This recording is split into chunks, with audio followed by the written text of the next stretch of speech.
Michelle. Hey, what's up, Bob? Welcome to the Ride Boundless podcast. Before we get started, I just want to mention Ride Clean. It's an all-purpose cleaner, made in America, filled in America. I've had this for about 5 years. Very simple to use. Simply shake, spray, and wipe, and bada bing, bada boom. Works on matte, chrome, all of the above. Welcome. You just drove in because you got off from work, and you were talking about how awkward driving a car is. In the rain. In the rain. On the 101. On the 101, during traffic, Right. on a weekday, rain, What the full heck? moon, who knows, Right. werewolves, zombies. Everything you could think of. Yeah. I just resumed driving a car last year. I was out of commission for about 5.5 years. I got into not a motorcycle, but a car accident when I moved to LA. And Sorry about that noise. I don't know wasn't falling down. What happened? it seems like it. Seems like it. I think it's the mailroom. Yeah. So I. So you got in a car accident last year. Yes. And Not last year. It was in 2017. 2017. Okay. When I first moved to LA. It was after my niece's 16th birthday celebration, and yeah, on my way back home, I was behind a van, and they merged off of the shoulder, and I didn't see what was going on in front of them, so I rear-ended a Tesla. Oof. And it put me out of commission because I didn't have full coverage. So after that, I was just kind of like, well, guess I'm gonna have to learn the city through public transportation. And I took the bus, took the train, walked around half the time, and It's a tough city to rely on public transportation. absolutely. It's better now, but it's tough. Yeah, there are a lot of people that are just 1 foot in, 1 foot out. They're like, do I want to get off? Do I want to stay on? And it's like, are you getting off or are you staying on? Yeah. But after that, What an experience. Yeah, so about 6 months, I got fed up. You know what? I think it's time for me to get a motorcycle. And Yeah. so I took my M1 course for the second time because the first time my family didn't want me to ride motorcycles. And so after What? that, yeah, Asian family. But they're like, we don't want our baby to be riding a motorcycle in LA. Yeah. But I took the course again, and after that, I passed class, took a train to San Diego, picked up a Harley 883 Iron, rode it back, dropped the bike on my way to work. Didn't even test ride the bike. I was just Were you able to pick it up? Someone helped me, Yeah, around the street first time. corner. Yeah. I mean, I'm sure that was the last time anybody helped you pick it up, but yeah. but it happens. Someone knew how hard I was struggling, Yeah. by how bad I she dropped has the. no idea what that. She just bought that thing. Yeah, I was like, I'll wow, help. this thing's 3 times her weight, so let me help a sister out. Yeah.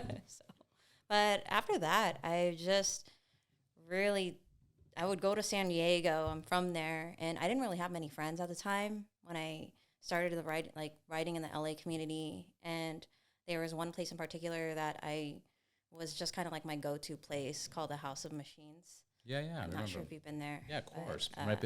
It's interesting that they closed down and Bike Shed opened up. It's like a muscle move that Vicky and Dutch did or something. Well, ironically, they're really good Ironically, friends yeah. with Fiona and Chris Richardson, and Fiona's in charge of the events at Bike Shed. I know Fiona. So when I kept So in contact, Fiona was over there at House of Machines. her and Chris were didn't know managing that place. I didn't know that. They were my first friends in the motorcycle community, their whole entire staff. Shout out to them. Yeah. Yeah, woohoo! Fiona, Chris! We love you. We love you, USA! That doesn't even make sense. I know, where's the flag at? Fucking wild. No, I didn't know that. I had been to the place. I'd been to the brewery. I've been to their events. I've been to a few of their concert or indoor bands. But I back then, I don't know. It was 6 years ago or something like that. I wasn't sure who was running the show. Yeah. So Why did they close? COVID, huh? Yeah, they didn't get COVID. past through COVID. It was during that time. Well, it was just unfortunate because a lot of leasing owners were still expecting people to pay rent Yeah. when, places People couldn't. it was impossible. Yeah. So, but other than that, I stayed in close contact, and I was like, so what's next? And they're like, oh, we're friends with Vicky and Dutch. They're going to be opening a place soon called the Bike Shed. Just stay in contact with us. I was like, oh, okay, awesome. That is awesome. Yeah, so there's just like friends that are family, and like it just evolved into like everyone that was just like regulars from there moved to Bike Shed. Yeah. And it was just kind of like a little reunion. We're like, oh my gosh, I used to always see you like sitting by the wire, and it was. I love the Bike Shed. Me too. I truly do. Are you a member yet or no? Not yet. I'm not rich. I think they have like, payment plans and stuff like that, but I do like it a lot. I like it a lot because I've always been like from the Harley background, and then I got into like the live wire, and then I got into the adventure, and like any biker just kind of gets into everything. But I truly had like 20 years of just Harleys, and but I never was like a huge fan base of like beers and just fucking not taking showers and just blah, like because I used to be the general manager for Harley Davidson, so I know who I'm dealing with. That's funny how you mentioned you've been a general manager. I was a general manager at restaurants. At restaurants before I like transitioned out of that industry. Yeah, so you know what's up at a restaurant. Like there are just certain things that People management. Yeah, like I had a buddy of mine. He worked at a restaurant. He's like, never order scrambled eggs. And I was like, why? He goes, because you don't know if you're getting the shell or the powder. And I'm like, what? Like if it's cracked out of what do you call it, the egg, or if it's the powder version, or if it's like out of a or milk carton. Right, right. Yeah, and exactly. And this was him telling me this like 20 years ago or something like that. Mm-hmm. Like so let alone what they have nowadays. That's actually really funny because when I was learning how to be a hostess at a restaurant, like when I was new to the industry, they're like, "Oh, what are the different ways an eggs are prepared?" And yeah, I would not want to work at a brunch place. Yeah, because people want them like poached, like soft boiled. They want them like medium. They want them like all sorts of things. Excuse me, I thought I muted this. No, of course, there's so many different ways. As a matter of fact, I love the way I cook eggs. I make eggs. And I just saw a new Gordon Ramsay TikTok of how he was doing it, and I was like, he's like whipping them. Oh, dude, totally whipping it. And then not only is he totally whipping it, but like he adds the seasonings towards the end. Huh. So he goes, once you get your texture, once it's fluffy, then add your seasonings. And I was like, a garnish. It's like a garnish. Yeah. And it was game changer. And I was like, oh my God. And it was just the perfect, layered texture. Like it wiggled, just put on toast with some butter and just nom, nom, nom, nom, nom, nom. So I'll have to take a look at that. Yeah. I'll send you that clip. I saved it. Yeah. He's been popping up on my feed. I like cooking. I mean, I don't like cooking. I just cook a lot. I cook enough that I don't like street food. I don't like street food. There's nothing that turns me like I only go to 2 spots right now. 3. Sushi, because this is Ventura Boulevard. I don't know if you're familiar with Ventura Boulevard, but it's the sushi capital. Well, it's like my first time driving through here. And really? I was like, wow, there's a sushi spot at every street corner. Sure. It's the sushi capital. I think there's like 400 sushi restaurants within like 4 or 5 miles or something like that. It's insane. But amazing sushi. Have you ever done like a sushi tour? No, that'd be a lot of sodium. No, it's right. I would love to. I would love to, but they're all amazing. They're all amazing. Mm-hmm. So sushi, In-N-Out. I love fucking In-N-Out. I don't get bored of it. Like I was gonna post. I went today for lunch, and this is my shit. Like, tell me. And then today it looks so beautiful. Ooh. It looks so because they did the whole grilled onions, top, but it was so even. It looked like somebody was like, "What is that? Like, is that a slider or something?" I'm like, no. So I do In-N-Out, sushi, and then Starbucks, like, and I just do that for like the egg bites or like something quick on the road. That's the only things I eat out in. And then of course Bike Shed, right, Dutch and Vicky. That's it, Yeah. But outside of that, I cook. Cooked. Breakfast, lunch, dinner, cook. I have a 5-year-old. I cook for him all the time, so, Awesome. yeah. I don't have the pleasure of cooking at home often, but when I do, I really enjoy it. Yeah. I'm just kind of like on the go person, and like, it's funny how you mentioned Starbucks, because I worked with Starbucks for like 6.5 years. And I'm just getting everything out of you. GM, restaurant, Starbucks. I know, right? Yeah. Yeah. I feel like you had a health issue recently, I'm seeing. I did have one like in 2019. So In 2019. Yeah, so I was in the food and beverage industry for about 9 years, and in 2019, I survived an aneurysm, and not too many people are familiar with what the aneurysm is. Yeah. However, when people learn about or know about aneurysms, they either know of someone, whether it's friends or family, they've heard of someone having one, but didn't have much information or education on it, or they've lost someone from an aneurysm. Yeah. And it's considered as a silent killer. And when I was managing a restaurant previously, working like 80 plus hours, 80, 90 hours a week, like my whole health was just depleted. Like anything you could think of is just that, to really take care of your health, whether it's hydration, nourishment, sleep, exercise. Like I did none of that.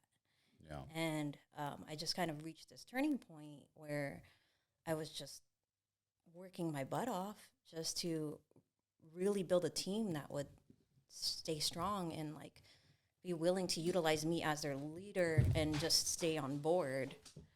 And so when I was just building that retention, I was just taking a lot of pride in being this leader and managing all these people and just being in charge, but also making sure that I got to know them intimately and make sure I'm like, hey, I want to be on your team if you're on my team.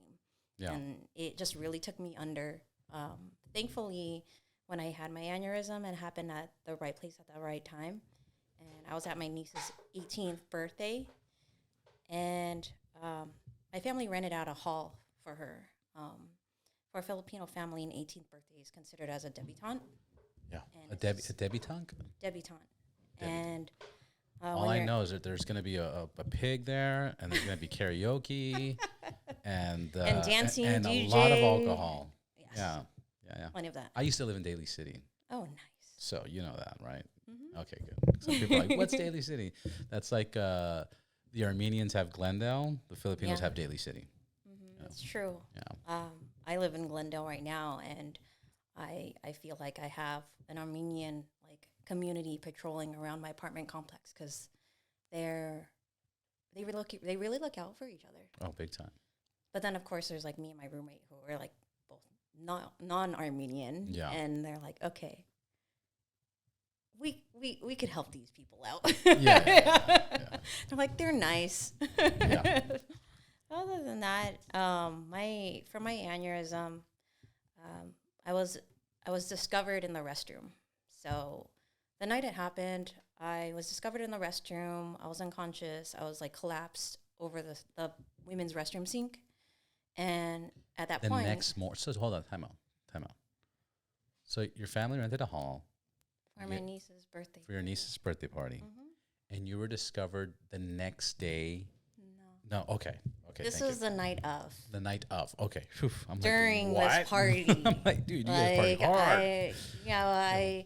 They found me a week I didn't later. even have a drop of alcohol in my system at the time, but my friend, he provided wine for the event. Yeah. Because I helped him select wine for his wine company. Right. So he brought some cases of wine in, and at that point, I was like, okay, I looked at my cousin. I was like, you know what? I haven't tried this wine that I've selected. So I'm going to use the restroom. And when I come back, we're going to taste this wine. And sure enough, I didn't make it back. Wow. So when I was discovered in the restroom for my sister's friend. But before, I'm sorry. I'm just trying to understand this. So now you go to the bathroom. Before you got discovered, what do you remember? Like, you know, do you remember walking into the bathroom? Do you remember? You don't remember? None of that. I don't. I only remember the last sentence I said to my cousin before I went to the bathroom. Yeah.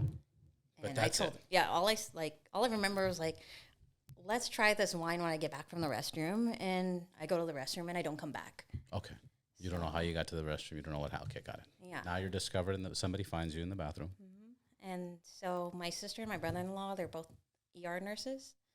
So when what? Filipino yard nurses? No. Nurses. My brother-in-law's Mexican. Okay, he's a nurse. I'm just kidding. I got a Cuban friend of mine that like his posse is all Filipinos and they work at hospitals. They're hospitable. They're super. So after that, Sorry, I'm trying to make the positive. You know. That's great. What is it? Today's What's miseries or tomorrow's, I forgot, stories, or today's miseries or tomorrow's stories. Right. Yeah. So my sister, my sister's friend just pulled my sister aside, and they didn't want this whole I can't even talk. This whole situation to just disrupt my niece's celebration. They didn't want to be like, pause the DJ, stop what you're doing. We got to take Michelle to the hospital. My sister just like grabbed her friend. She's like, you're driving. We're going to the hospital. It's like a little over a mile away. My sister's friend just like lifted me into the car, drove me to the ER. And they discovered that I had an aneurysm. And having a ruptured brain aneurysm is, I'm not sure if you're very familiar. I'm not. No, break it. What is it? So I know it's with the brain, the head, but like what causes it? What are signs of it? So it's mainly caused by high blood pressure, but the arteries of the brain, if there's too much pressure, it expands and it runs out of space to expand. And what it does, it creates a bubble outside of that main artery, and that balloon, it pops, ruptures, and bleeds. Oof. So I had a brain bleed, and in order to stop it, the neurologist had to install a platinum wire coil in my brain to just fill in that space. Yeah. And just put a stent which will reroute the blood flow to just bypass that area. Yeah. So Wow. Does it always happen on a certain part of the brain? Like, is it your prefrontal cortex? It could be anywhere in your brain. it can happen anywhere. And shortly after I survived mine, I learned of 2 other people that had aneurysms and they didn't survive. But it was all based on the location, the amount of time it was bleeding, the severity of it, and also how Their overall health, I would imagine, too, right? exactly How they age, yeah. if they had any pre-existing health issues before it happened. Yeah. So I was extremely fortunate. My sister's friends were just like brought me to the hospital, and my brother They reacted. Yeah, they reacted properly and quick.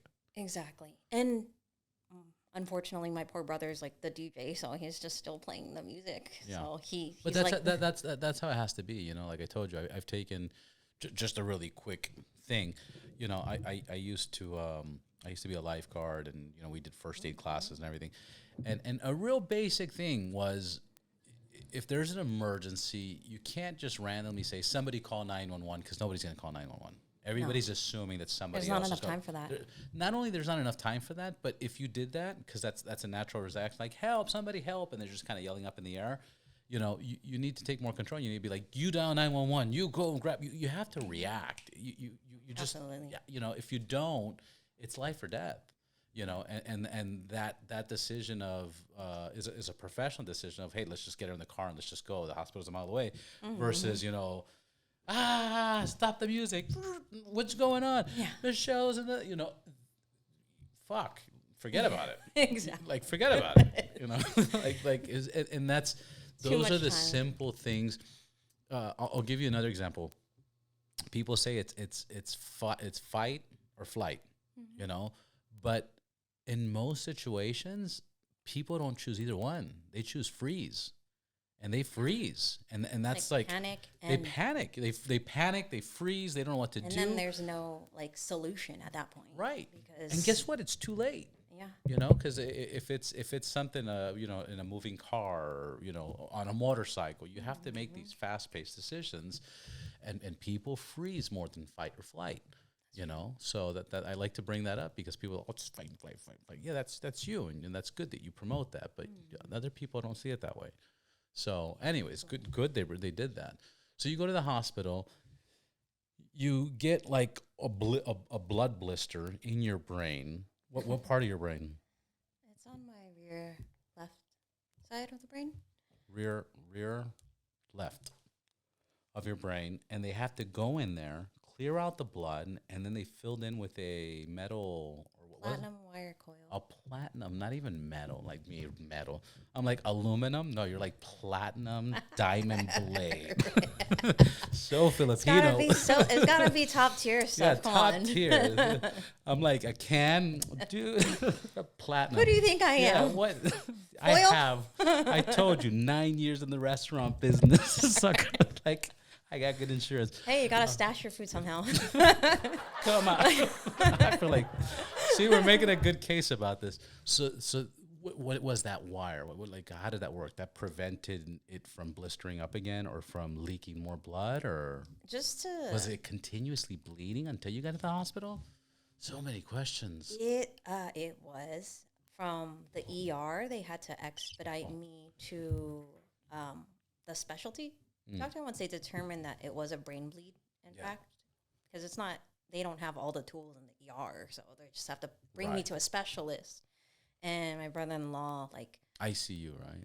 yeah, my sister just like pushed my brother-in-law into the ambulance, and she was like, "Hey, you're riding with her, and he kept me stable." So after that, And can you imagine, like, again, sorry. he stuck a syringe into my leg to make sure that I'm not like flailing around. Could you imagine if this happened during COVID? Oh my gosh, that was just. Could you imagine that? That would Put be her on a fucking insanity. ventilator, like Well, no, and like- whatever. I mean, like, it could have Well, been and any. during quarantine, you're not even allowed to have any family members I to know. mobilize with you in the ambulances or even be at your bedside. I know. I've know. known of a few friends who've lost their family during w- COVID. Within the family, we lost family like that during COVID, Yeah. which is crazy. This story sounds crazy. I know this is random, but this is what my podcast is all about. It's just fucking random. But my mom had a procedure that didn't go well years ago, long time ago, and they were like that's it. Like, that's it. And they pretty much, I forgot, I know it sounds weird, but like, I believe my mom, but for some reason, they weren't bringing as much food as they were supposed to, because they were like That's this is no it, which is no good. Absolutely not. So my stepdad, he would go to fucking KFC. And this is how old, when KFC was cool. He'd go to KFC and just fucking wrap it in napkins and bring it Just to her. Stash it, yeah. And after like sneak 3-4 it in. days, they were like, what the hell's going on? like, she's doing better than like 3-4 days ago. And anyway, she got good. So weird, because of my stepfather's napkin wrap, KFC. But the reason I bring this up is because we had family on my wife's side that went to the hospital, 47, 48 years old. They put her on ventilators. None of the family could have saw her. It was certain phone calls, like FaceTime, and everybody's traumatized because the last conversations were like, I'm so hungry. They're not bringing me food. I'm so hungry. I'm so hungry. I'm so hungry. It's And- just and like all now- the hospitals are full and there's not enough staff. This is an Armenian family, and it's like the fact that you're saying no, like Armenians and hunger that doesn't make sense to them. Like it's like, what? And she died. She died in the hospital, and my mom mentioned the story that it happened to her years ago. And I was like, oh my God, dude, if they starved her, that's fucked up. Regardless, it might be staff and everything else, but it's, dude, hospitals. I had a Uber Eats McDonald's because You had Uber Eats McDonald's? during my last week because Yeah. it wasn't enough calories. Like Yeah, the hospital food was just not enough, and I didn't want to divert you by any means. No. But when I was hospitalized for like 2 weeks, I was just kind of like in a like medicated coma because for 2 weeks I had no recollection of that. I didn't know until I woke up on the 3rd week that I was out for 2 weeks. Wow. And within those 2 weeks, I lost, like, due to the atrophy, I lost 20 pounds. I'm not even a big person. Yeah. I dropped down, like, from Yeah. 125 to 105. Jeez. I lost fat and I lost muscle. And within the 3rd week, I had to learn how to walk again. I had to learn how to hold a pen. I had to learn how to write. I had to learn how to open a water bottle. Like, I was so weak and frail from just being bedridden for 2 weeks straight. And people won't believe that because they see me now and they're like, oh my gosh, you're like alive and you're moving and you're racing and you're on the track and you're going fast and you're on your motorcycle, but they don't realize just the recovery. What's going on? Yeah. Yeah, like what it is. Well, people don't realize what's going on in people's lives. Absolutely. Like I was talking. I won't get into it too much, but I was talking to Kiki. You know, everybody loves Kiki. Kiki, we love you. Bye, check, Kiki. We love you. Right. You know. Try not to break your equipment here. No, you're good. You're good. Like, you're good.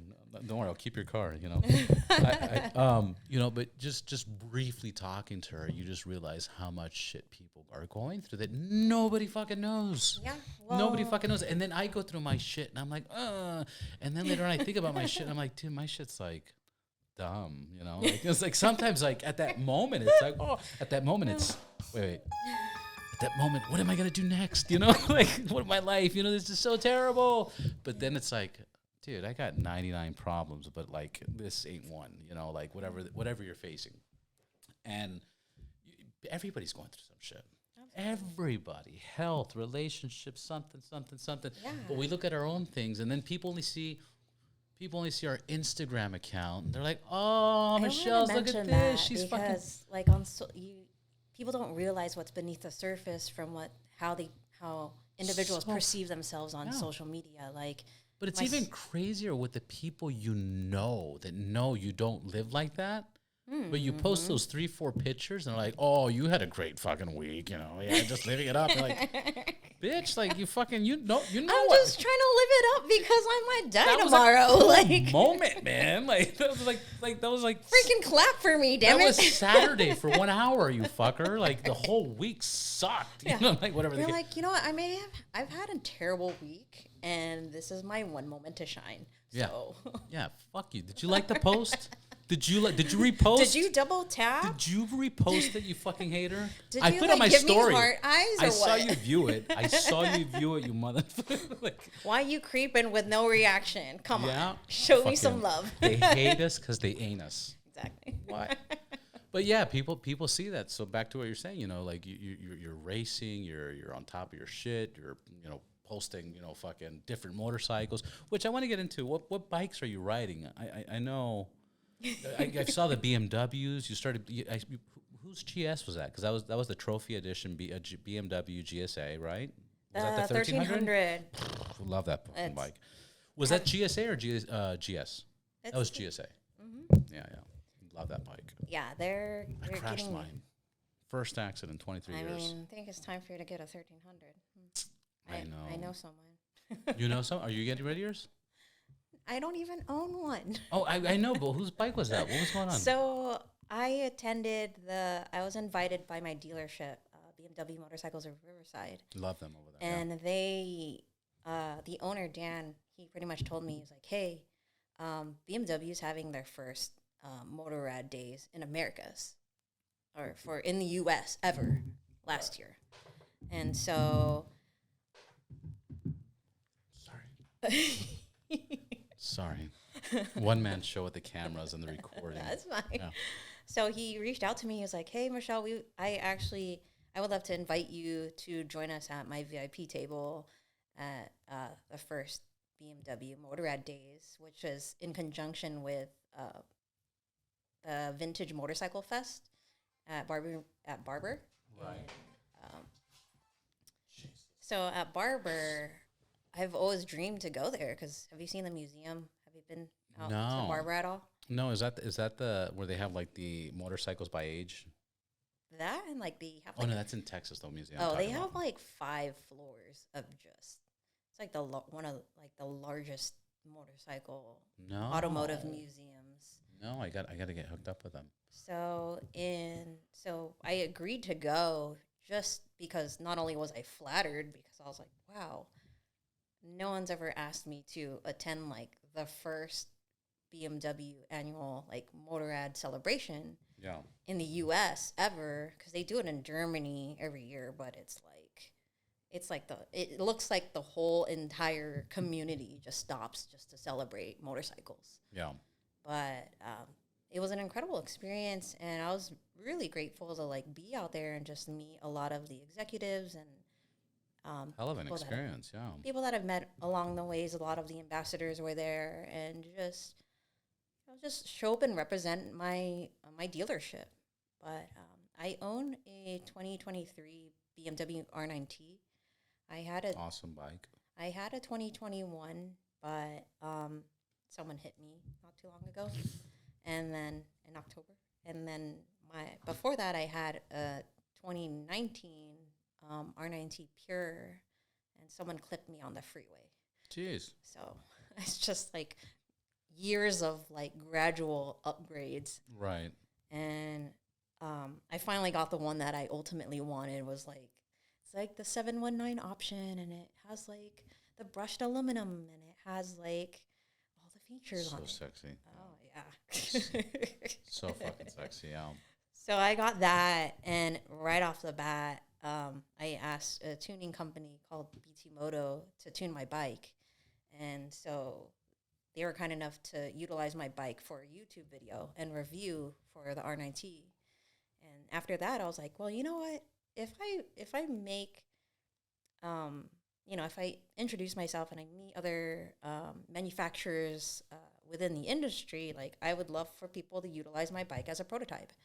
And so I just ask around and see, like, hey, I want to try your products, see how it works, like, see how I could encourage other people to buy your product, like, and so I enjoy promoting people's products as a salesperson, even though I no longer work in sales, but especially if it's a cool product. yeah, my dealership was kind enough to offer me other bikes to just take out, like demo bikes. I took the M1000R to a car show last June, and I also took the XR. I pretty much test rode almost all of their bikes. I worked with their demo team in Sturgis a couple of years back for like 2 weeks, and I was part of like the demo fleet. So I had the opportunity to like take a bike home every evening and like ride it through the back roads of South Dakota and go through some like twisty roads. Even though I was tempted to take it off roading when I had the GS, but I wasn't allowed to bring it back dirty. So Yeah. But overall, BMW has really been helpful for me and just like my recovery, especially at the racetrack. And a week before I had my aneurysm, I went to the track for the first time, and I was just so eager and enthusiastic. Like, I want to meet like the best of the best. I want to race with pros, not race, but learn from the pros, essentially. Yeah. And I just kept gravitating towards that. And after I got out of the hospital, I had this like chip on my shoulder where I was like, the reality of surviving an aneurysm was that it was a reality check for me, and it was my body to remind me like, hey, death was so close, but you didn't cross that line. So now it's time for you to take care of yourself. And so at that point, or get fucking crazier. And get wild. And get crazier. Quick question, talking about the aneurysm. Is there... When is there moments that you should worry about it more than others? Like, for example, like if you were doing a high-speed race and your blood's like pumping like that, or at the gym, or sleeping, or it could just kind of happen anywhere, any place. It could like happen at any the sun can given moment. elevate it more than others. Like if you're doing a marathon, I'm sure it's probably gonna be a little bit higher if you even have a chances of it, or maybe not. Maybe because thankfully I did a marathon, like marathons before this all happened, but I got that out of my system.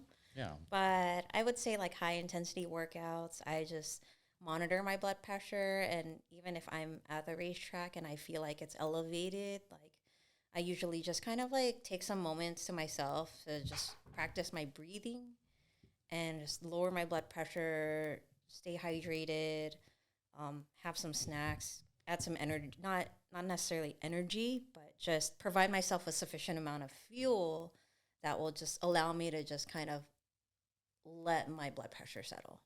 Yeah. So I had to, after I had the aneurysm, it was just like, if you could imagine putting your brain on like a factory reset, and you have to like relearn everything. how you process information, how you retain information, how you write information, how your brain absorbs it. And that's so crazy. yeah, Control Alt Delete. Exactly.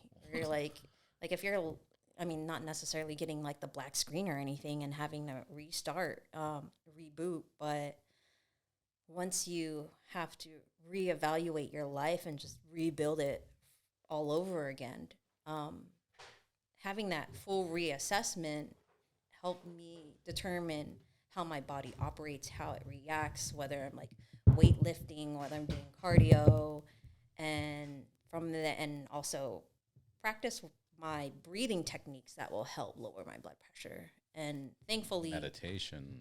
Exactly. And so immediately you get out of the hospital, let's just say a month or two afterwards, what immediately changed that you kind of picked up, it's a habit now, and you would recommend it to people? Like, is it jogging more meditation, fatty foods, less fatty foods, sugars, like junk food, cocaine. I don't know, like fucking get drunk every day. I'm kidding. But what was Coke was an option, I'm telling you. Dude, the good old days. Yeah, rock and roll. That one's for you, Kiki. But like, what was the immediate change? Did anything extremely change, like that did a 180 compared to how you were living your life prior? Absolutely. I didn't, because it happened during the summertime. It was like July 27th of 2019. I didn't want to see my friends enjoy riding their motorcycles and going on epic trips. And I didn't want to be, I like shunned away from social media. I like isolated myself, and I've developed like anxiety and depression because I was like, wow, I'm not even sure if I'm capable of riding my motorcycle again. The one thing that I absolutely love and that I'm like really passionate about and like that really just soothes my brain and clears my mind, that one thing that really helps you, just puts all the stress and pain away and just like lets you focus on yourself. And so a few months after that, I was just like reading, writing, spent a lot of time on my sister's couch. I was living with my sister, husband, and like my 4 nieces at the time. So I committed to just like spending more time with them and focusing on my nieces. But yeah, there have been an occasional, I'll get brain fog very frequently. Processing and comprehending music was very difficult for me. And what do you mean? Like listening to it or playing it? Playing it. Because you had used to play it prior? Yeah, I was playing the piano since I was about 12 years old.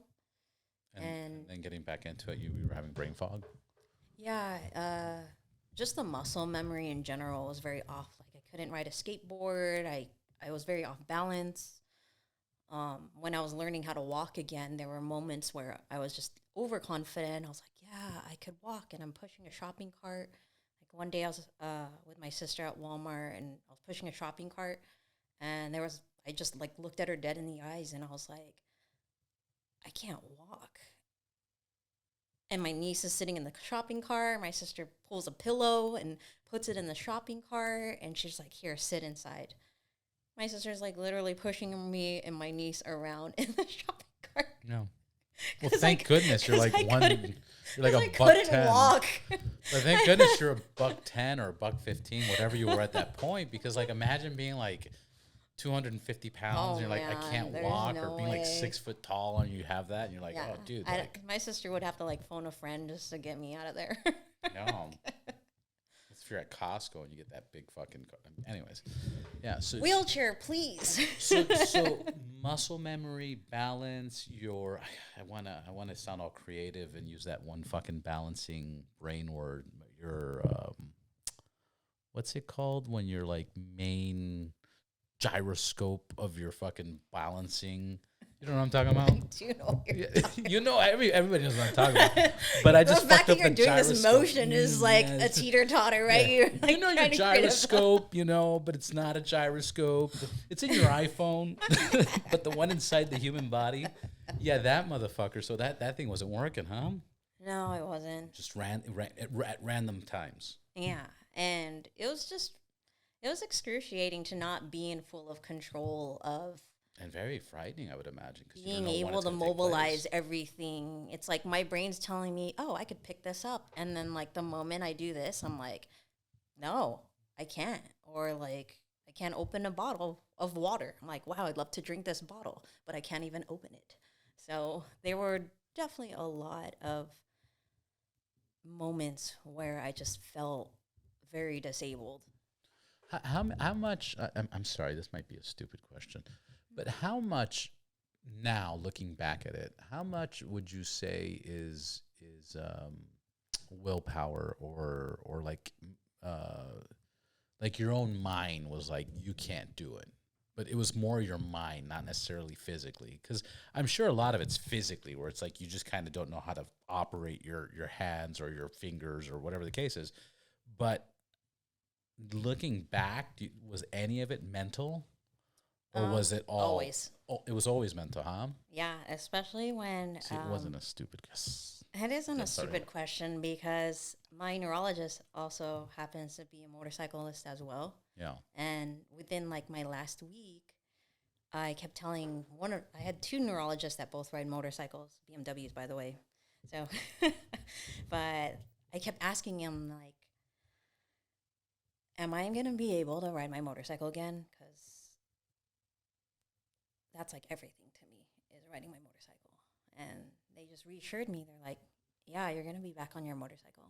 That's awesome. And as I was getting like my final checkups, my sister asked my main neurologist that helped install the coil in my brain. She was like, hey, doc, all my sister wants to know is if she could ride her motorcycle or not. And he was like, well, what motorcycle do you have? I was like, I got a BMW. He's like, really? Me too. Take my number down. We'll go riding. And so I had the pleasure of riding with him a few times. And then I started learning. So cool. I started learning more about him, and I was like, hey, so I just started riding at the racetrack. And he's like, oh, I ride at the racetrack too, and so does the other doctor. And I was like, oh my gosh, like that'd be amazing if we could go riding someday. But he just retired like a couple of years back. So my ultimate goal is to ride with him on the track. I think that would be incredible. Yeah, that sounds incredible. Yeah. Does the fact I'm sure you've messed around with electric bikes, right? I have. Like live wires and stuff like that, where no clutch, no one down, five up. None. Is that easier on your brain, or are you? Because I imagine you're gonna agree with what I'm gonna say right now, which is, regardless of the motorcycle that I ride, I feel like I'm one with it. Like it's all one. Like I've been riding for so long, there is no difference. But I know for people that there is a difference. Like Absolutely. an electric bike is nothing, and shifting and clutches and everything else is everything. I would say, like, with electric motorcycles, there's an advantage for motorcyclists that don't have the capabilities of utilizing every single component, whether it's the clutch, the shifting gears, and, not everyone has those capabilities to operate it. So with electric bikes being an alternative, I think it's like a great opportunity for people who can still resume riding motorcycles and not have to deal with like the strain of, pulling in the clutch and like having to shift gears, and like it's remarkable how technology's made that it's just provided an allowance for motorcyclists to still be capable of riding, whether they feel like limited or not in terms of like strength or overall handling. And everyone that owns one, I'm like, dude, you're on two wheels. Like, I'm stoked for you. Yeah, It's fun. it's super fun. Yeah. It's And they race them on the track. It's so cool. It's so cool. It's so cool. I had Darren Sorrentos. Yeah, Derek Sorrentos. Darren or Daryl? Sorry, Mr. Sorrentos. Major Sorrentos. He was a Air Force pilot, fighter jet pilot. And he was talking about how when you fly a jet, and he's all into like electric motorcycles and motorcycles, He was talking about when he flies a jet, how fucking 3-dimensional it is, obviously, because when you drive a car, it's like 2-dimensional. It's left, right, straight, but an airplane's like up, down, up, da, da, da. And I asked them, There's a lot of variations in direction on an airplane. Oh yeah, well it's 3-dimensional. Exactly. And a car is 2-dimensional. And visibility. Yeah. And visibility, but I asked them, I go, hey, dude, like personally, I feel like a motorcycle is pretty 3-dimensional. He goes, absolutely. He's like 100%, because you have now tilt into it. You have cornering. You have angles. You have, when you're splitting through traffic, you're hitting, you're passing this mirror, you're passing that mirror, you're, somebody's front tires turning towards your way, so you got to look that way. Like, you're just paying attention to so many different things that it's very 3-dimensional, and it's the closest thing that he describes as a comparison to flying a fighter jet pilot. That's like, incredible. Boom. Wow. That's a mouthful. Fighting fighter. I'm not even try anymore. Jet planes. Yeah, jet planes. Yeah. But yeah, I thought that was super awesome because there is an excitement about riding motorcycles. And like I said, I've been riding for like 23, 24 years. I just had my first motorcycle accident ever on a GSA ever. Oh. And, it happened. You need a new one. I know. $18,000 of damage on a GS fully caged up with lone rider bags and everything else. Like, yeah, pretty fucking bad. But I walked away and jumped on a fucking flight, jumped on a 16-hour flight afterwards the next day. What was that? Oh, I was going to say, were you on the way to the airport? No, it was a day before. Whoa. Yeah, but anyways, there's just something so exciting about riding, motorcycles, and doing it in different countries. Now, were you born in the Philippines or in America? America. Yeah. No, and the reason I asked that is because in the Filipinos, in the Philippines, ha ha ha ha ha ha.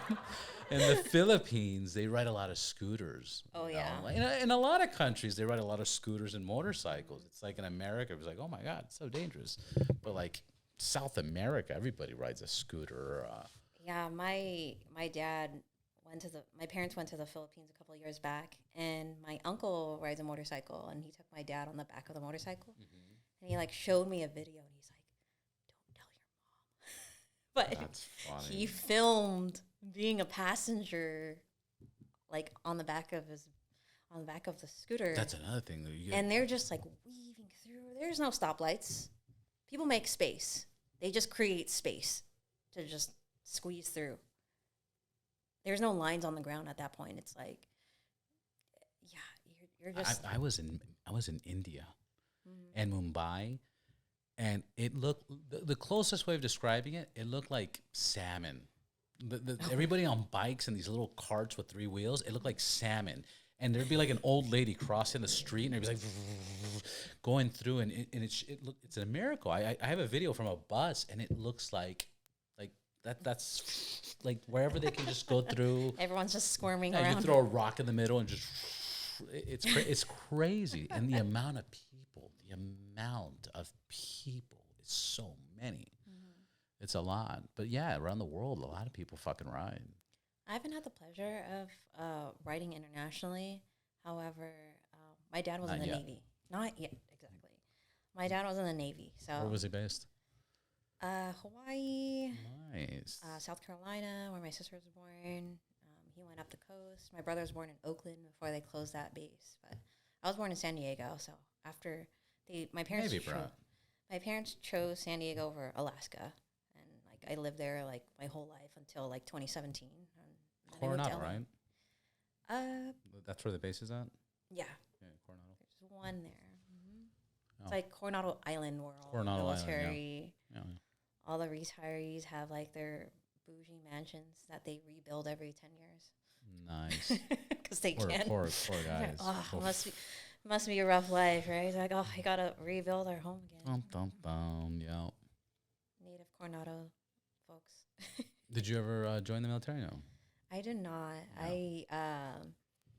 After my dad just kind of like going on deployment as a kid and leaving home and coming back, and my mom just raising me and like my two older siblings, I didn't think I really wanted to have that much separation from my family if I decide to have family.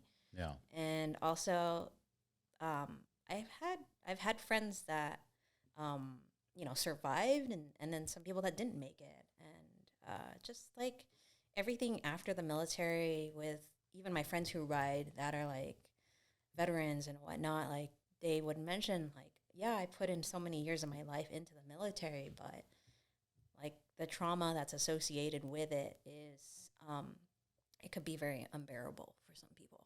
And Yeah. I was like, No, for sure. I don't know if I could manage that, because I was such an emotional person, like taking care of my grandmother in high school, raising my niece when I was like 14, 15.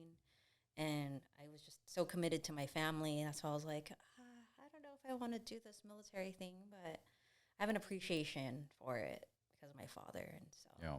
he put in 20 years. And after that. Thank you for your services. That's amazing. I know. My dad is just, he is like amazing, yeah. best grandpa ever. But he taught me a lot. He taught me a lot about like mechanics and just really honing in on like knowledge on just like machines and cars and using my hands, and like, not everyone has that opportunity to have that bond with their fathers. So I was very fortunate to have that with mine, and he loves photography too. So that's awesome. Yeah. So other than that, family. Family's amazing. What's next? I mean, what are your plans? Next 5 years, what are you writing? What are you doing? What are your goals?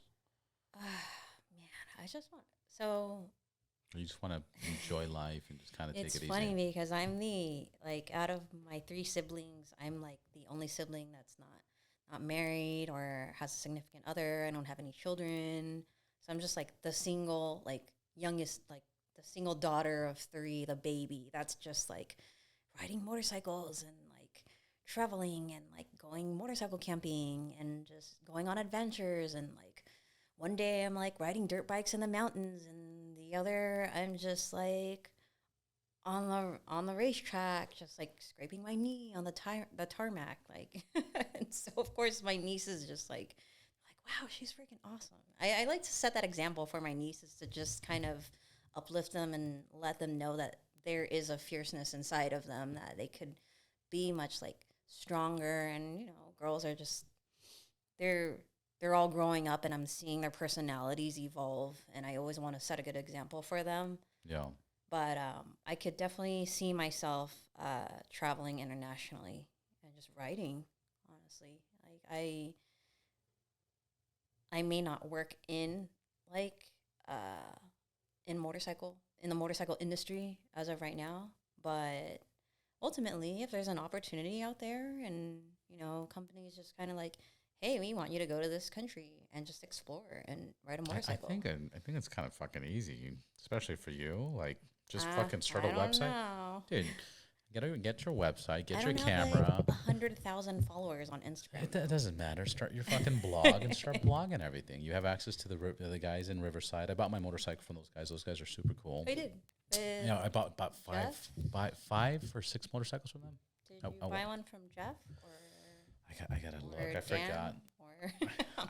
I'm just firing off the entire staff. No, I bought mine in December 2019, right before COVID. I don't remember who it was. Was a tall gentleman? Yeah, tall, skinnier American dude. It's probably Jeff. Yeah, it probably is Jeff. Okay. I think both. I know them both. But I forgot who directly sold me the bikes. But we worked a deal. We wanted to buy 5 bikes. Nice. So a group of us rented some bikes from Eagle Riders, and we went to Joshua Tree. And we were all riding Harleys before that. And up to that point, like, that's all I rode was Harleys. And I've had, like, every bagger, Dyna. Do you have it, like, tattooed on your body somewhere? No, okay. no. I wasn't sure how no tattoos. No. How hardcore you are. Harley Davidson, fucking HD. I'll tell you a funny HD story. I was at the dealership. When I worked at a dealership, there's this joke that HD, once you buy a motorcycle, a Harley, you realize HD stands for hundreds of dollars, because every time you go to the dealership, it's I learned that. Yeah, HD. So one time I saw this bike to this older gentleman, white beard, tatted, Harley Davidson. He had a Harley Davidson dealer before he's even had a Harley Davidson, right? You mean a Harley Davidson tattoo before he made it to the Harley Davidson dealer? Yep. So this guy, I sell him a bike, and like 2-3 weeks later, he comes into the dealer, and I'm like, hey, blah, blah, blah. He's like, hey, man, I know what HD stands for. And I'm like, hundreds of dollars. He goes, nope, hard dick. And I'm like, what? He goes, when I ride my bike, my dick is hard. I'm like, dude. Whoa. I get that you're like riding. Excited, bro, but like, watch You're riding a vibrator, but we don't need to know all that information. That wasn't the bike, bro. That's the point. That is not how we upsell our product. Yeah. Keep that shit out. But the guy was like, But not all riders are men. Yeah. That's gay. Where do you get the D That's from? gay, bro. No, Riverside people are cool. BMWs are awesome. Harley's awesome. I don't even know where I was going with this. Where am I going? Oh, start a blog. Start a blog page and fuck it. Just you have the guys at Riverside. Let them borrow your bike. Do a review. Set some pictures. And post about it, and that's it. Very simple. You do this 10, 15 times, reach out to some people, and guess what? You're going to have your fucking first trip to Africa or something like that. We'll see about it. Yeah, because that's something that I've kind of been wanting to do, but then, like, I haven't even committed to it, because if I did, I would just fucking start doing it. You know, we all have contacts, and like, hey, let me borrow your bike. I'll do a quick review or something, you know? Yeah, So- I mean, so totally. So there's that's- definitely been people who have asked me previously, like if I have either a podcast, a YouTube webpage, or anything like that. And I just reached this turning point from this past year, and I noticed that manufacturers like gravitate more towards motorcyclists that have a huge following.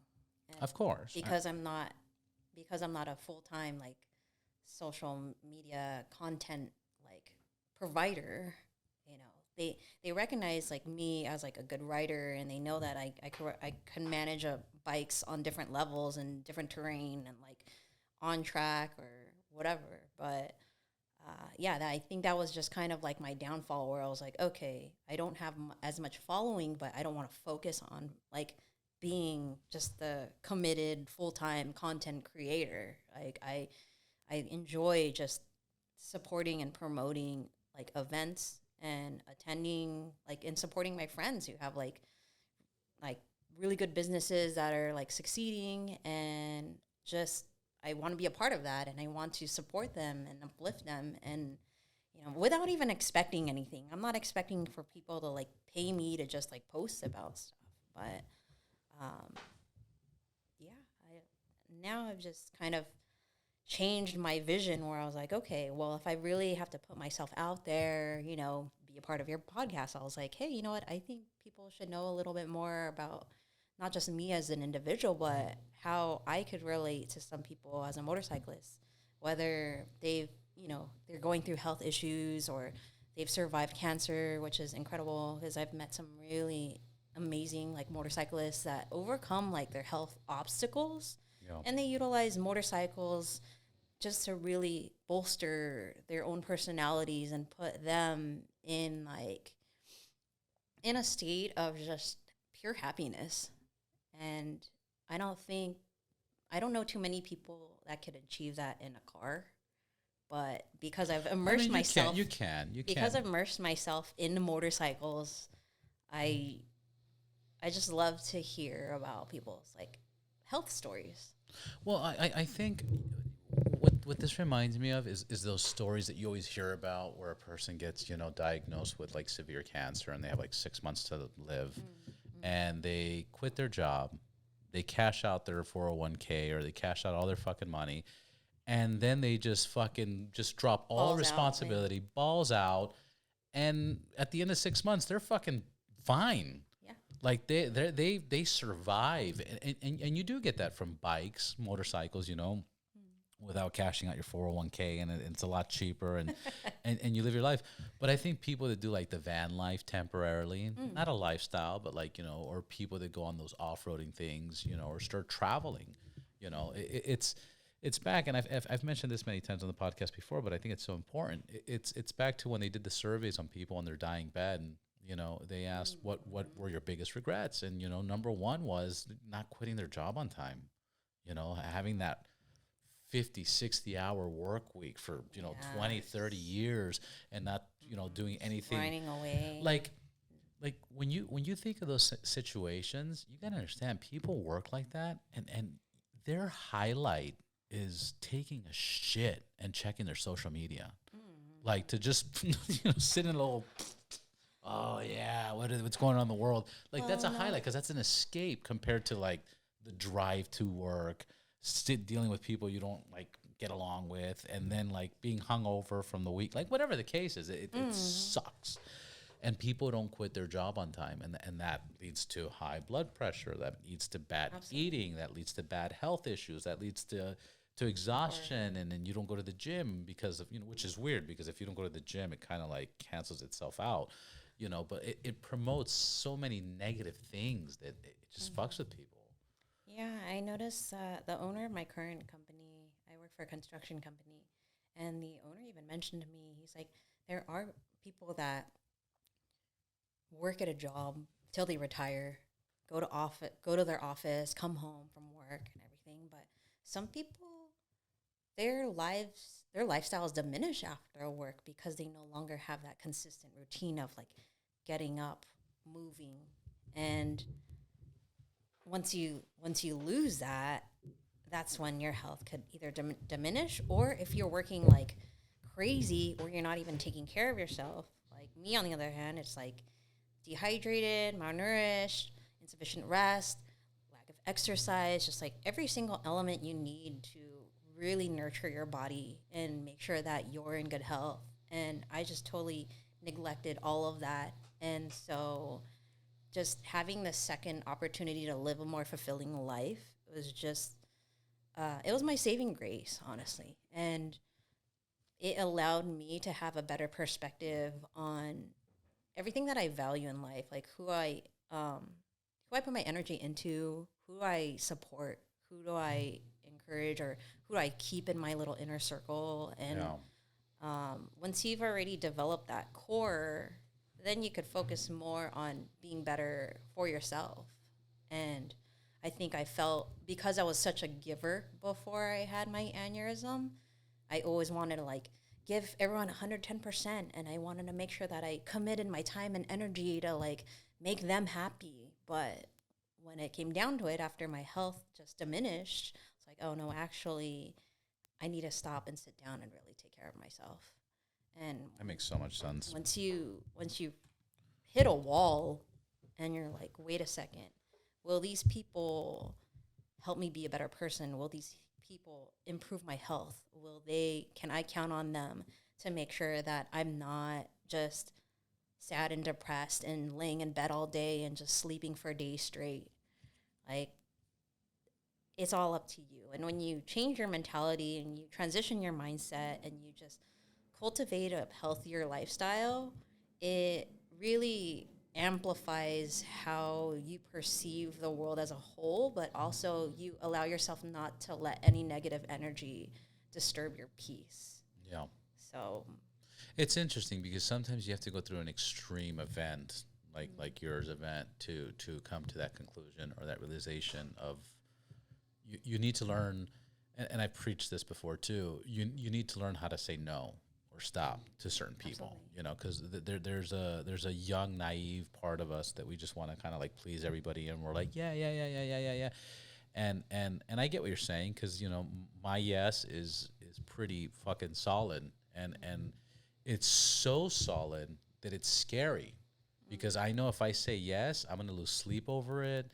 I'm gonna like be obsessed with it. Shit, I said yes tomorrow at 10, but then the traffic, I could be at 8:30, but then I gotta have my car. It's running through your mind, so you don't sleep well. So you don't sleep well. Yeah. That yes. That's what happens to me when I know, go to the track. I know. I'm just hearing it from you, I'm like, that's what that happens. anticipation builds so much. So much. And it's like, you know, I'll bring this up. Like I have somebody in my group that I cut out of the group. I cut this person out of the group, and I had a clear talk to them of why I'm cutting them out of the group, and done. I finished. They're out of the group. Yes, they're out of the group. Done. And like a week ago, they hit me up and they pleaded like, "Hey, dude, I miss it was it didn't mean much to me to be part of this group until I realized I didn't have it, and now I see what it means to you guys. You know, like the showing up on time and this, that, and the kickstands, blah blah blah blah blah blah. I get it, and I'm taking it serious now. And I worked on the stuff on this, and I did that, and I was like, all right, you know, like, okay, all right. Brought him back on the group, and after You're very forgiving, by the way. I am. I'm hard on people. I'm very cut and dry. If I say no, I will. I will sever our friendship and never turn back. I was no because of X, Y, and Z, and they took care of X, Y, and Z, and I was like, all right. I let them back in the group, and after one ride, I just took them out of the group now. And the reason I'm bringing this up is because I haven't had the conversation of why I took them out of the group, even though they know why I took them out of the group. But I still feel like I owe an explanation, even though I owe no fucking explanation. But it's just daunting in my fucking brain that I have to just... You need to unload that to have clarity. Yeah, thank you. And just make peace with letting them know exactly how you feel and put it out there and just get it out of your head. That's fucked up because it's just exactly what you're saying. It's just in my fucking head. I can relate. I didn't remove someone from a group because I don't have like a huge core group anyway, but I know what it's like to end a friendship. I don't either. I don't either, but like I'm pretty fucking busy, I'm ready, I got life. There's time is life. Valuable. And it's precious. And these rides, the thing that's unique about my rides is they start really early in the morning, like stupid early in the morning, and they end pretty like 5 a.m. Like get up at 5 and we're meeting at 6 a.m. or something like that. That's fine. I'm up at 4:45 every morning. So. Maybe I should join you. You probably should. And by 11 or 12, we're done. You got the rest of the day. We have kids. Like we have, you got responsibilities. I got responsibilities. Yeah. I get one day to ride. Like this, that. Like previous to 2 years ago, I rode every single day. My BMW was a 2020, and I bought it with 2 miles on it. Nice. I got into the accident. You rolled it out of the crate and put gas. Straight out. I spit in the gas tank. I pissed in the gas tank and whatever, And I had the accident June last year. I had 32,000 miles on that. And I didn't go on any trips. I haven't been on any trips. That's just L.A. That's just L.A. I think I went to Palm Springs. Oh, poor bike. I think so sad. I think I went to Vegas. No, what do you mean poor bike? I rode it. You know how many people have? No, I'm glad you rode it, but you didn't take it camping through Baja like I have. No, nothing. You haven't touched any national parks on that thing. On that bike, no, nothing. I'm crying inside. Straight out. I think I did Palm Springs once, and I did Vegas once, and that was it. The rest was L.A. riding, 32,000 miles. Whoa. Splitting lanes, on sidewalks, going up the mountains and cutting through traffic and on cars. That's it. So I rode. Where am I going with this? Anyways, so where I'm going with this is that I would ride every single day and I put 32,000 miles on that one. On the Streak Light at the time, I put 12,000 miles, and they're both 2020s. And then I have a live wire, and on a live wire, I didn't put many miles on that. But the thing is, I would ride every day. Now, I only have like Saturday or Sunday where I have like 5-6 hours. If you can't follow these little fucking rules of show up on time, kickstands up at this, then don't show up. Dude, I'm sorry. Like, you don't want to inconvenience everyone's time just because you can't show up on time. Especially if there's like already, the group's already growing and there's already, a set amount of people that are okay with these rules. So anyways. You don't want to throw everyone a curveball. Not exactly. but now we get that. But also make everyone wait for you. For one person. But the point is how this conversation started, which is sometimes you have these fucking decisions just occupying your storage, your hard drive in your brain, and it's just fucking daunting, and you're not satisfied until you have this fucking conversation. You get stuck to it, And then it goes back to no is so powerful. People, and I always preach this. People respect a no more than a yes. Of course. People respect it no more than a yes. Because when you say yes, they're just like, oh, cool. And then if you say yes again, like, oh, cool. Like, I'll never forget this story. And this has to do with the yes, but it's a little different. I was playing basketball when I was like 13, 14 years old. And Me too. This kid, high five. Hell yeah.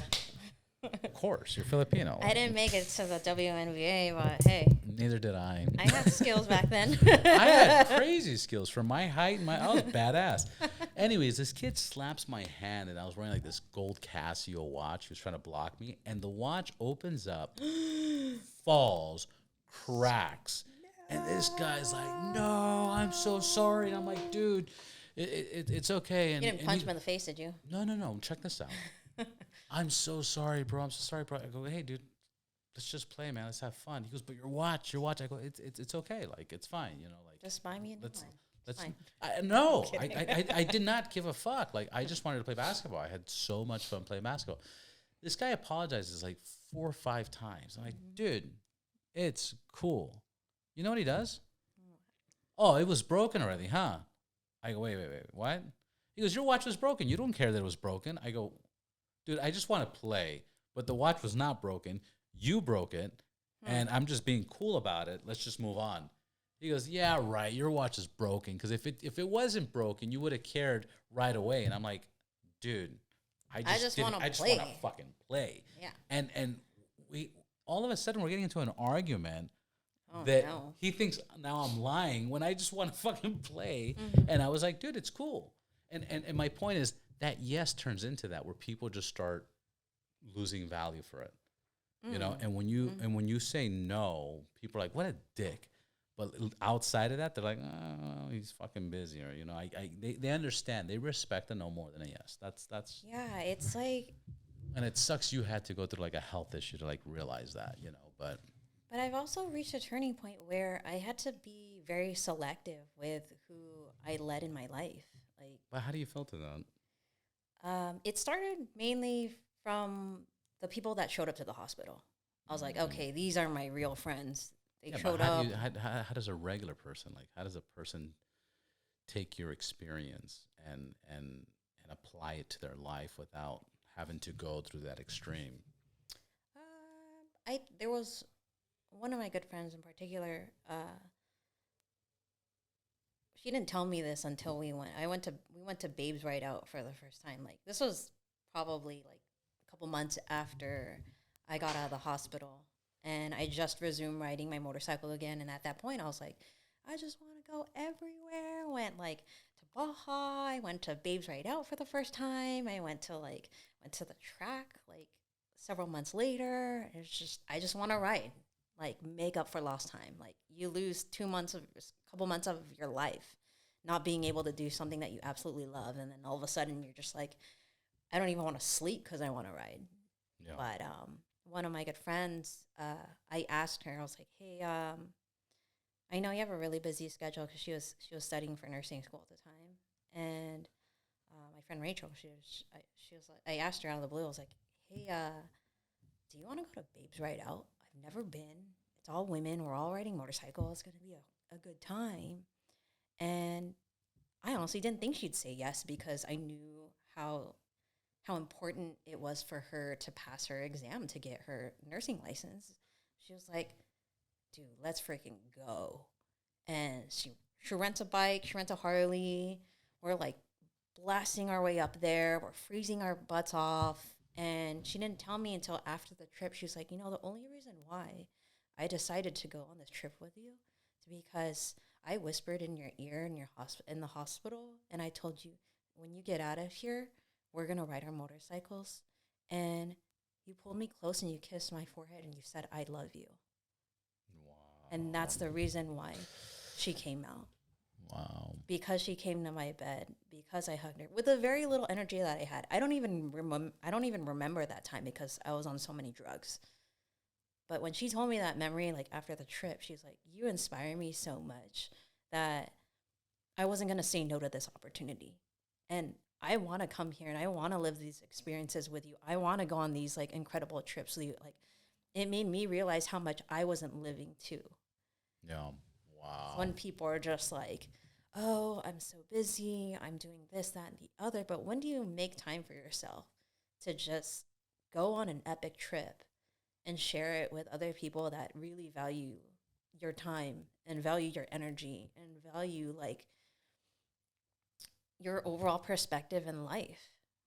So that was just like a pivotal moment where I was like, wow, like as much as I was a giver, I had no idea how much I had a huge impact on someone that's like close to me.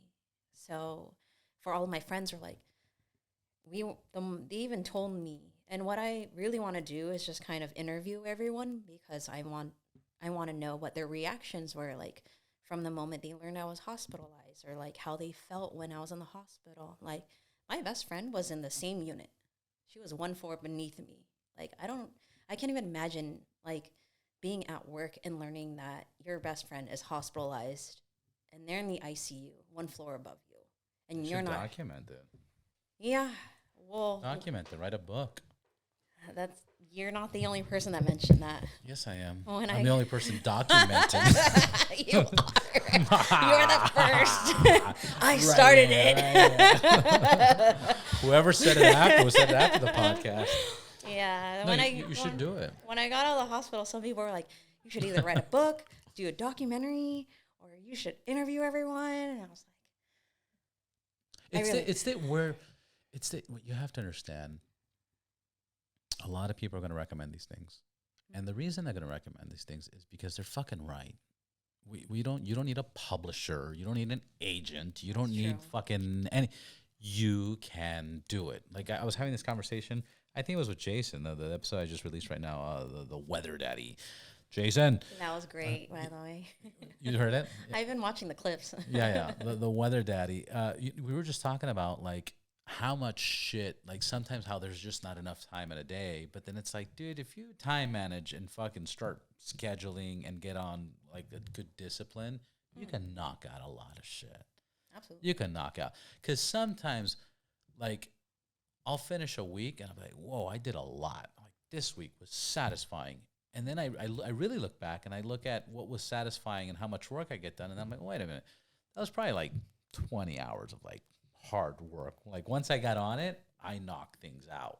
You know? And you just kind of get dialed into once you find your groove and you create your groove. I always talk about the groove. Because you have to get into the fucking groove. You develop your own system, and something that may take you like 20 hours or 1 week, all of a sudden you get it dialed in to where it takes like 15, 20 minutes max.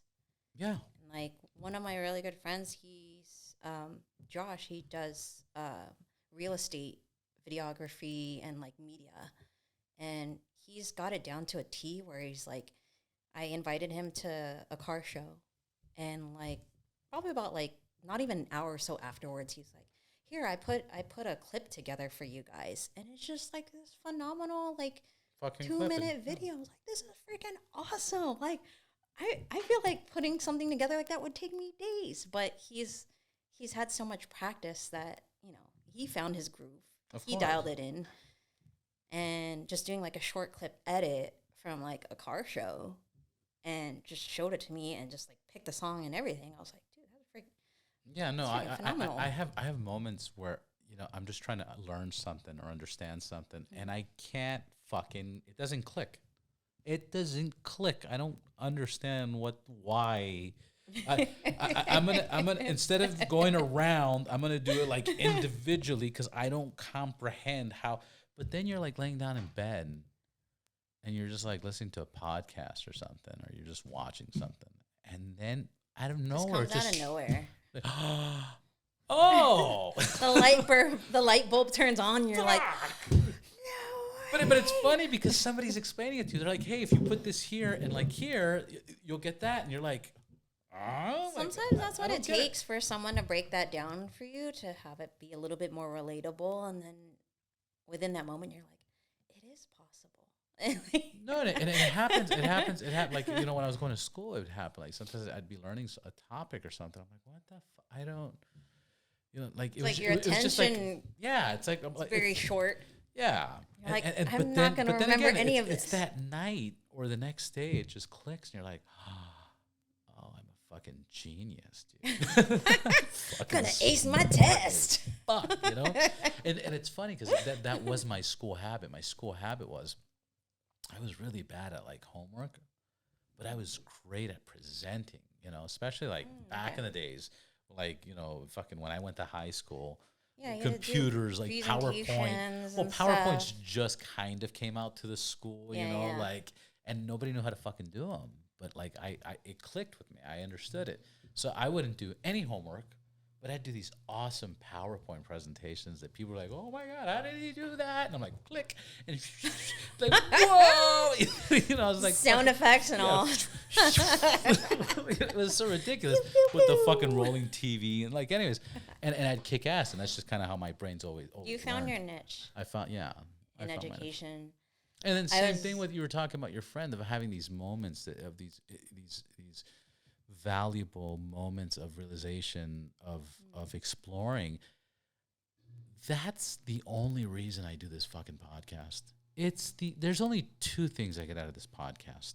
One, I get fucking cool people like you to sit down here and I get to say, "Hey, do me a favor, turn off your fucking phone, please. Put it on mute. Put it on mute. Let's have put on these headphones. Speak close to the mic. Let's talk. Let's talk."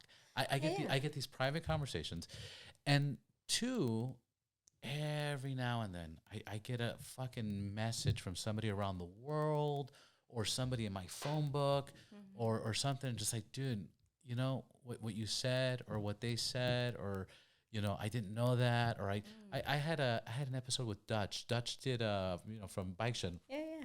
He did an episode with some big YouTube channel, and they talk triumphs and like, you know, blah blah blah, you know, like fucking crazy stuff.